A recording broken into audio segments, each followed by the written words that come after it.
The day my grandfather died, my family made one phone call. Not to me. To a lawyer. To make sure I would not be at the funeral. They blocked the entrance. They told the staff, "She is not family." I stood outside in the rain, while they buried the only person who ever truly loved me. I didn't cry that day. I just stood there and waited. Because Grandpa had told me something. 3 weeks before he died. He said, "Sarah, whatever happens at my funeral, don't fight. Don't argue. Just wait for the letter." I didn't understand then. I do now. Let me tell you everything. My name is Sarah. I am the second child in a family of 4 siblings. My grandfather's name was William. Everyone called him Bill. I called him Grandpa Will. From the time I was 3 years old, Grandpa Will was my entire world. He was a quiet man. Tall, silver hair, hands that smelled like wood and coffee. He had built his own carpentry business. From nothing, starting with one small workshop in his backyard. By the time I was born, that workshop had become a multi-million-dollar furniture company. But you would never know it. Looking at him, he still wore the same flannel shirts, still drove the same old truck, still made his own breakfast every single morning. When I was 5, he taught me how to hammer a nail. My first try, I hit my thumb. He didn't laugh. He just held my hand, blew on it gently, and said, "Try again." That's all life ever asks. I never forgot those words. Every weekend I spent at his house, while my siblings went to parties and sports and friends. I sat in Grandpa's workshop, watching him work, asking him questions, learning.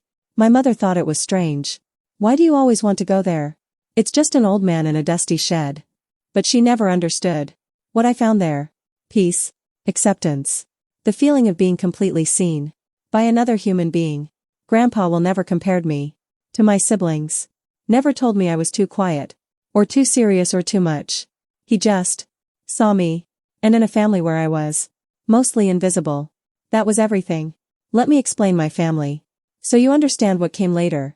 My oldest brother, Derek. My parents' pride and joy. Lawyer. Big salary. Perfect wife. Could do no wrong. My older sister, Christine. Beautiful. Social. Mom's favorite. Married a doctor at 26. My parents cried happy tears at that wedding. For 3 hours straight. Me, Sarah. Quiet. Bookish. Never quite right. Studied literature, useless, said Dad. Worked at a nonprofit, no money, said Mom. Single at 28, what's wrong with her? Said everyone at Christmas dinner.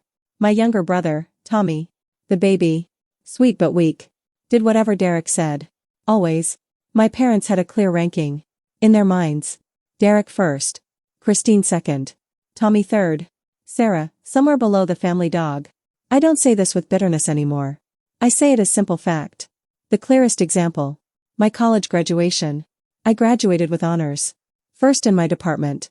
Full scholarship, I had cost them nothing. My parents came to the ceremony. Afterwards. Dad said, "Good job." Mom said, "Are you seeing anyone?" That was it. No dinner. No celebration. No, "We are so proud of you, Sarah." 3 months later. Derek made junior partner at his law firm. My parents threw him a party. 70 people. Catered food. A speech that made my mother cry. I sat in the corner eating shrimp. And watching my father look at my brother. The way I had always wished he would look at me. The only person who noticed was Grandpa Will. He came and sat next to me. Didn't say anything for a while. Just sat there. Then quietly, "You know what I see when I look at you?" "What?" I said. Me. 40 years ago. Before anyone understood what I was building. I looked at him.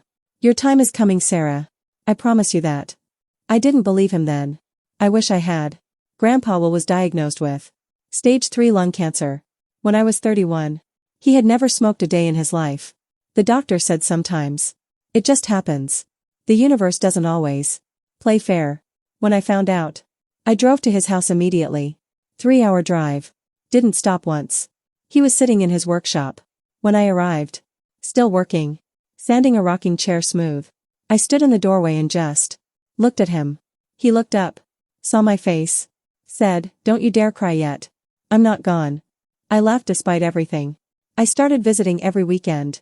Every single weekend for 8 months. My siblings visited twice. Twice in 8 months. Derek came once. Stayed 4 hours. Spent most of it on his phone. Christine came once. Cried dramatically. Talked mostly about how hard this was for her emotionally. Grandpa will watched all of this, without saying a word. But I noticed. After each visit, he would look at me with something in his eyes. Something I can only describe as confirmation. Like he was seeing something clearly. That he had always suspected. During those 8 months, we talked about everything. His life. My life. His regrets. My fears. The business. The family. What he hoped for. What he worried about. One evening, 3 weeks before he died, he held my hand and said something I will never forget. Sarah, I have tried to do right by everyone in this family.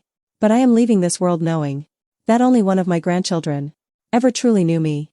And I want to make sure that person is taken care of. Whatever happens after I go, don't fight. Don't argue.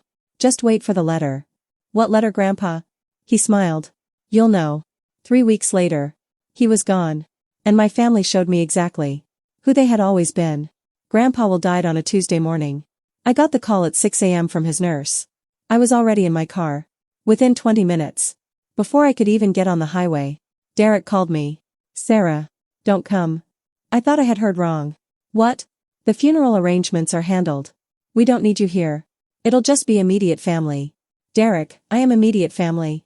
Mom and Dad don't want you there. Things have been complicated. And we think it's better. Complicated how, Derek? He was my grandfather. Sarah. His voice went cold. Don't make this difficult. You were always his favorite. We all know that. And frankly that caused a lot of problems in this family. Mom is grieving. Don't make it about you. The call ended. I sat in my car in my driveway. For a long time. Then I drove anyway. 3 hours. I drove 3 hours. When I arrived at the funeral home, Derek was standing outside. With Tommy. Like they were waiting for me. You need to leave, Sarah. I am not leaving. He was my grandfather. We've spoken to the staff. You are not on the approved list. If you try to enter, they will call security. I looked at my brother. The boy I grew up with.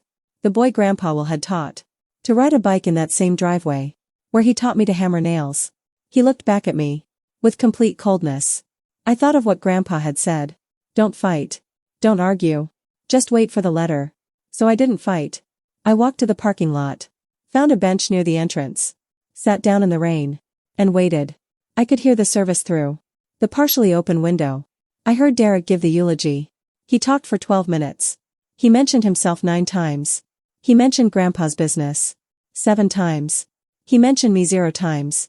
When they carried the casket out, I stood up. I pressed my hand to my heart. And I whispered, "Thank you for seeing me, Grandpa Will. Thank you for everything." A tear rolled down my face. Just one. Then I got in my car. And drove home. 4 days after the funeral, a letter arrived. Hand-addressed. My name in Grandpa Will's handwriting. Shaky, he had written it. Near the end. But clear. Deliberate. Inside were 2 things. First, a handwritten letter. 4 pages long. Second, a business card. For a lawyer I had never heard of. Not my family's lawyer. A completely different firm. With a sticky note that said, "Call Monday morning. 9 a.m. Ask for James." I read the letter first. I will share parts of it with you. Because I think everyone deserves to hear what a truly good person sounds like when they speak their final truth. He wrote, "My dearest Sarah, if you are reading this, then I am gone. And knowing your family, I suspect they have already shown you exactly who they are. I am sorry for that. I am sorry I could not protect you from it while I was alive. I want you to know something that I should have said out loud much more often. You are the best of us, Sarah.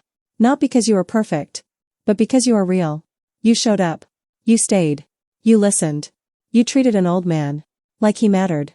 Even when the world was telling you to go do something more important. There is nothing more important than making someone feel less alone in this world. You gave me that every weekend. For 8 months. I never forgot a single visit. Now, I need you to call James. He has been my private attorney for 11 years. Your family does not know he exists. What he tells you is my final gift to you. And my final lesson to everyone else. Don't be angry, Sarah. Be free. That's all I ever wanted for you. All my love. Always. Grandpa Will." I held that letter for a very long time. Then I called James. James met me at his office. That Monday morning. He was a small quiet man. 70s. Glasses. Gentle eyes. He reminded me of Grandpa. Well, actually. He shook my hand and said, "Your grandfather spoke of you often, Miss Sarah. He was very proud of you." I had to look at the ceiling. For a moment. James explained everything carefully.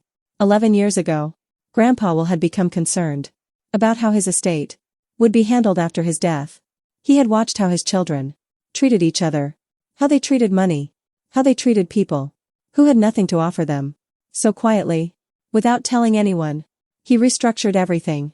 His family knew about one will, a will that divided his personal belongings and a small portion of cash between his children. What they did not know was that 11 years ago, Grandpa Will had placed his entire business, the furniture company, all properties, all investments, into a private trust, with one single beneficiary, me. The total value, James said quietly, was $4.3 million. I stared at him. "I'm sorry, can you repeat that?" $4.3 million, Sarah. Plus the business, which generates approximately $380,000 per year in revenue.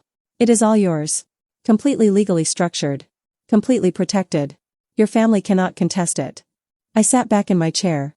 He planned this for 11 years? James nodded. He said, and I quote, "I want Sarah to have time to build her own foundation first. I don't want her to receive this until she has proven to herself that she doesn't need it." I thought about my nonprofit job, my small apartment, my student loans I had paid off myself, my life, built quietly, from nothing. Grandpa Will had been watching the whole time, waiting, trusting me to become exactly who he always knew I was. "What happens now?" I asked. "Now," said James, "we begin the transfer process. And I suggest you say nothing to your family until everything is legally finalized." I nodded slowly. "How long will that take?" "About 3 weeks." I thought of Grandpa Will. "Don't fight. Don't argue. Just wait." "I can wait," I said. "I've had a lot of practice." 3 weeks later, the transfer was complete. Everything was legally mine. James sent formal notification letters to my parents and siblings, as required by law. I was at home when Derek called. I let it ring. He called 4 more times. Then Christine called. Then my mother. Then all 3 of them were calling simultaneously. I made a cup of tea, sat by the window, watched the calls come in. Then I answered. "Derek." He was barely coherent. "What?" I asked this, Sarah. "What did you do?" "This is fraud. This has to be fraud. Dad is calling our lawyer right now." "Derek." My voice was calm. Completely calm. "Grandpa Will worked with his private attorney for 11 years. Everything is completely legal. James can answer any questions. Your lawyer has. You manipulated him. You spent all that time with him to get his money. Everyone can see that. I spent time with him because I loved him, Derek. The same way you would have if you had visited more than once. In 8 months." Silence. "This isn't over, Sarah." "Yes, it is," I said quietly. "It's been over for a long time. We just didn't know it yet." I hung up. My mother called next. She cried. She pleaded. She said I was destroying the family. She said Grandpa would be ashamed. I let her finish. Then I said, "Mom, Grandpa Will planned this 11 years ago. He made this choice with full clarity, long before he was sick. This was not my decision. This was his. And I think, if you're honest with yourself, you know exactly why he made it." She had no answer for that. Christine tried a different approach. She came to my apartment, knocked for 20 minutes. I watched through the peephole. Then I texted her. "I have nothing to say right now. When I do, I will reach out." She left eventually. Tommy, my youngest brother, sent me a single text message. It said, "I don't blame you, Sarah. I'm sorry for what we did at the funeral. That was wrong. I should have stopped it." I read that message 10 times. Then I called him. He was the only one I called. We talked for 2 hours. It was the most honest conversation our family had ever had. People always ask me, "What did you do with the money? Did you cut everyone off? Did you rub it in their faces?" No. I kept running Grandpa's business. With the same manager he trusted. For 15 years. I kept his workshop exactly as it was. His flannel shirts still hang on the same hook by the door. I gave a significant portion to the nonprofit I worked for. Grandpa would have liked that. I bought a house. Nothing extravagant. A house with a backyard. Big enough for a workshop. I built one. Learned carpentry. Not well, not yet. But I'm learning. As for my family, Derek and Christine. Their lawyer confirmed. There was nothing to contest. They went quiet eventually. We are not close. Maybe we never will be. That grief is real. And I sit with it sometimes. Tommy and I talk every week. He came to help me set up the workshop last spring. We didn't talk about the money. Or the funeral or any of it. We just worked. Side by side. Like two people who chose each other. My parents. It's complicated. It will always be complicated. I don't hate them. But I see them clearly now. The way Grandpa will saw them. And I protect myself accordingly. What I know for certain is this. Grandpa will didn't leave me. For $0.3 million. He left me the proof. That I had always mattered. That someone had always seen me. That the quiet ones. The ones who show up. The ones who sit in dusty workshops. And ask questions. And actually listen to the answers. They are not invisible. They are just early. Their time is coming. He promised me that. When I was 23 years old. Eating shrimp in a corner. While everyone celebrated Derek. Grandpa will. You were right. You were always right. And I would give back. Every single dollar. Every property. Every share of that business. For one more Saturday morning. In your workshop. Watching your hands. Learning from you. Feeling completely. Perfectly. Seen. If there is someone in your life. Who shows up quietly. Who asks questions. Who stays. Tell them you see them. Today. Don't wait for a letter.